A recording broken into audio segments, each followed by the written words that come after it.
Hello, everyone. Charles Watts here. Welcome to another edition of Inside Arsenal. I hope wherever you're watching this or listening to this around the world, you're having a very good start to your week and your Monday is not too bad at all. Plenty to talk about today. We're, of course, just one day away now from Arsenal's second Champions League game of the season.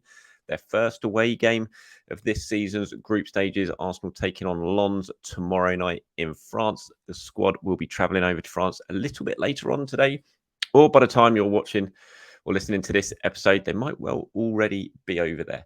They are training right now at London Colney, and so some very, very good injury news coming out of that training session as well, which we will talk about today. We'll look at who potentially could start this game, some of the decisions facing Mikel Arteta ahead of that game, and when you sort of factor in, especially the game against Manchester City at the weekend, some big decisions for Mikel Arteta to make when it comes to his team selection. So we'll have a little look at that as well. We've got some questions and comments from you guys at the end, as well as some interesting quotes from Granit Xhaka, who's been speaking over in Germany about his reasons for leaving Arsenal. So plenty to get stuck into. Let's get started, shall we, on the very positive injury news that is coming out of Arsenal today. Thomas Partey is back in training. Now, as I reported last week, he was very much focusing on being fit for the game against Manchester City on Sunday. He was quite confident he would get to the level of fitness needed to be involved in that game and was ahead of schedule. Now, Arteta's got a big decision to make. He's training today. Do you take Thomas Partey to France for the Champions League, or do you just leave him at London to continue working ahead of that game against Manchester City? I mean, that'll be a decision he takes along with the medical staff as well. But the fact that Partey is training now, today, I mean, that is a very, very positive sign. When he first got this injury, initially, everyone thought that he's going to be out until after the international break. This chunk of the season was basically wiped out and he'd be back after the international break. That is not the case. And he is now back training fully with the squad, which is a big, big boost, especially against the game against City coming up. Now, personally, and this is just my opinion, I wouldn't bother taking him to France at all. I would just absolutely keep him in London, not wrap him up in cotton wool, because I think he's beyond that now. You just want to start really actually sort of stepping up his fitness work and get him ready for the weekend against Manchester City, because he got Thomas Partey fit against Manchester City. And then you've got the option of potentially playing Rice, Partey and Odegaard in that midfield three, in the midfield as well. That's not going to be against Rodri for Manchester City. You've got a big, big opportunity of dominating that midfield battle against City at the weekend. So, yeah, personal opinion, I would not be taking him to France. I'd be leaving him in London, and I'd be absolutely working on his fitness with a couple of coaches back here to make sure when the squad returns on Wednesday, he is, 2 days further down the line, ready to join in with the squad when the preparations really kick in for that City game at the weekend. But whatever Arteta decides, we'll find out. They're flying out later today. Potentially we'll find out later today. He's got a press conference at 6 p.m. over in France, where I'm sure he'll be asked about it. Whether he reveals the travelling squad, I doubt, because he never tends to. And Arsenal never tend to either. So we might have to wait another day or so to find out if he is there or not. But, really positive news this for Arsenal, especially when you consider how long we were all expecting Partey to initially be out for. So, yeah, really, really positive news from the training ground today in terms of that team news. And more positive news as well is that Bukayo Saka is also training for Arsenal. The guy who basically can get kicked left, right and centre, can limp out of games, can always seems to just dust himself off and be fit for the next day's training. It was worrying watching him limp off against Bournemouth, especially when Jorginho had to come and basically help him, and he was sort of limping arm in arm with the physio and Jorginho to get off the pitch. But he is training today. That is a good sign. And I imagine he will certainly be travelling with the squad a little bit later on today. And so, yes, that's a big relief, especially with that game against Manchester City. You absolutely want Bukayo Saka fit for that game against City at the weekend. It would have been awful if Arsenal were without him. So that's really positive news. Other good news from the training ground is that, Leandro Trossard was training. Obviously, he was on the bench at the weekend. Same as Fabio Vieira.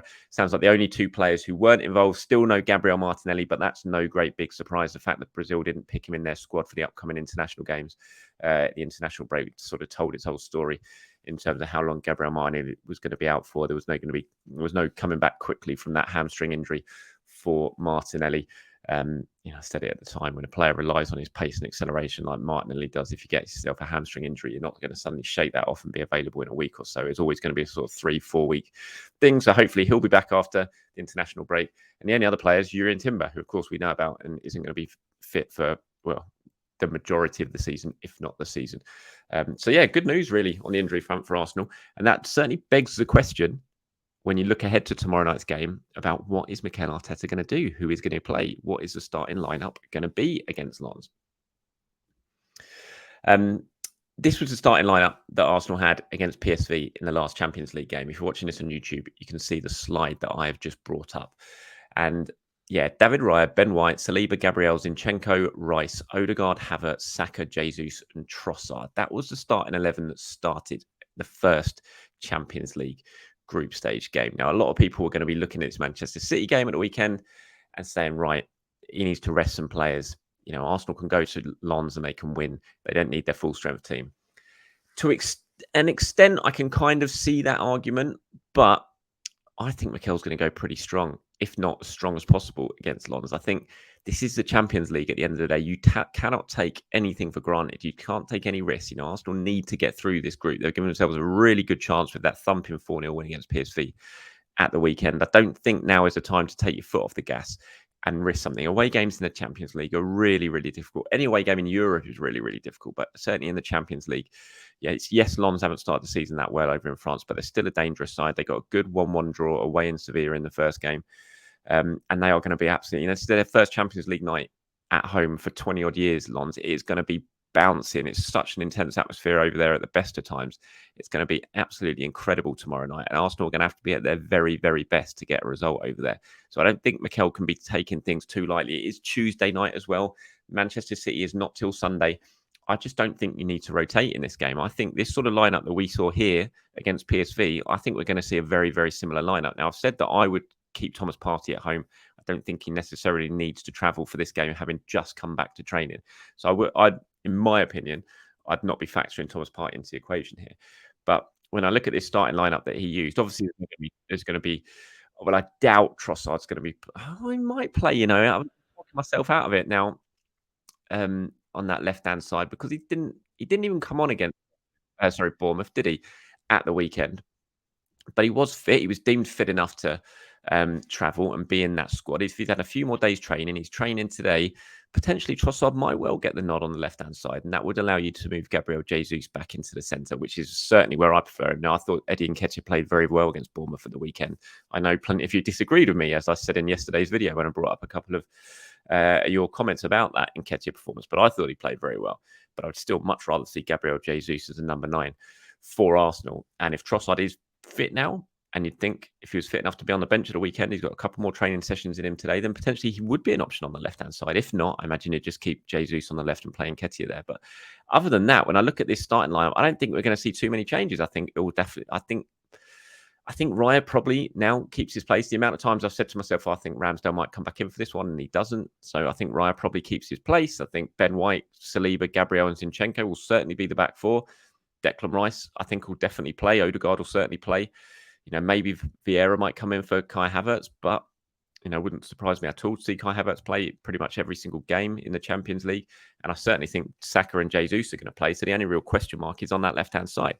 There is definitely an argument for potentially giving a few players or a couple of players a bit of a rest. If there's any doubt about Bukayo Saka, leave him on the bench, start someone else, start Reece Nelson on the right-hand side potentially. If there's any doubt injury-wise about him or any other player, then potentially rest him. But if Mikel thinks they're 100% fit or near enough 100% fit and have been given the green light by the medical staff, I just can't see Arteta making too many changes. But let me know what you guys think in the comments below. What starting 11 would you go for against Lens tomorrow night? Do you think he should be risking anyone? Do you think he should have one eye on the game against Manchester City? Or, as Arteta himself says, whenever he's asked about it, the most important game is the next game. We're not looking any further ahead than Lens on Tuesday night. Let me know your starting 11 in the comments below. Okay, before we get on to some of your questions, I just wanted to bring up these quotes from Granit Xhaka. I thought it was really interesting. Obviously, he went over to Leverkusen. In summer, he's had a very good start with Leverkusen, looking like a really decent team this season, going to push Bayern Munich potentially for the Bundesliga, not just Bayern Munich, Borussia Dortmund as well. And a couple of times, I watched Leverkusen play in Munich, got a good 2-2 draw, played some really good football in that game. Alonso's got them playing very, very well. And you can see why they're a really attractive project for someone like Xhaka, who chose to go over there. And this is what he had to say about why he left Arsenal. He's been speaking to the media over the last couple of days in Germany. He said, I felt like my time at Arsenal was over for me after 7 years in London. I came here to Leverkusen as an experienced player and a person. The other players see that I can give something of what I have learned, and that's part of my role here. It was sometimes written that I was coming back to Germany because of my wife. That's not the truth. Like me, she was very happy in London. I made the decision solely as a footballer and an athlete. I came to a top club in Germany that has a plan and wants to achieve something. Of course, the change was easier for us because, like me, we used to live in Dusseldorf and it's close to Mönchengladbach, where my wife grew up. So, granted, they're sort of certainly throwing away or putting to one side the suggestions that it was all because of his wife wanting to come back. Now, I'd heard that as well, that his wife was pretty keen on making the move. I'm sure that all came into it when he was weighing up his decisions. But yeah, it doesn't surprise me at all that it does look. I think he, thought it was a very attractive project. And the one surprise for me, if it was purely that and nothing else, sort of mainly family driven, was just that Arsenal are back in the Champions League. And you think he played so long at Arsenal, he'd waited so long to try and get him back to Champions League, to actually make the decision when they'd finally got there, not to sort of stick around for one more year and play in the Champions League. Slightly surprising, but from knowing Granit for these few years, as when I say knowing him, I barely know him, but from kind of getting to know him on a work basis from the times of speaking to him, and from speaking to other people who are around him who know him a lot better than I am, he's got that determination. We see it in his football. We see it in how he sort of stuck out really difficult situations at Arsenal. He's very, very driven. And if he's got an idea in his head, he's going to go through with it. It doesn't really matter what other people are saying or what else is going on at the time. He's very self-driven. And if that's the reason, then fair play to him. And he certainly seems to be doing well there. He's getting a lot of good reviews. And I don't think anyone will wish any bad luck for Granit Xhaka this season. And hopefully he does very, very well over there. Arsenal certainly missing him, no doubt about that. I think he'd been a big, big asset for Arsenal this season. Okay, before we end today's show, just going to take a few questions and answer some of your comments. There's one here from SP Douglas 22. So, Charles, are you concerned about our lack of goals from open play? I was thinking about this yesterday. As dominant as Arsenal were in that game against Bournemouth at the weekend, and they were very dominant and they played very, very well, was the goals at the end of the day came from 2 penalties, a free kick which Ben White headed in, and then obviously the first goal was from open play, wasn't it? So I'm just searching for something here because I wanted to look at something while I was talking. And yeah, for all of Arsenal's dominance and their good play in that game at Bournemouth at the weekend, there was still only just 1 goal from open play. And I was contemplating that yesterday, thinking, is that really a worry? And when you look at a lot of Arsenal's other goals, you look at the Tottenham game the week before, the 2 goals, one was an own goal, although it was, some good play by Arsenal that led to it, and the other was a penalty. So is that a worry? And I'm not sure it is. I don't think I'm overly concerned about it, to be honest, because I look at this Arsenal team and I know there's plenty of goals in this Arsenal team as well. And I also know that Arsenal aren't at full strength at the moment when it comes to attacking capability because of injuries, the fact they're having to move players out of position. I go back to the PSV game when they had Trossard on the left, they had Jesus playing his proper role up front in the central area, and you had Saka on the right, and Saka's goal was from open play, Trossard's goal was from open play, Jesus' goal was from open play, and Odegaard's goal was from open play. All 4 of them, when they're at their very best and everyone was fit and playing, all of Arsenal's goals in that game came from open play. So that's why I'm not overly concerned at the moment.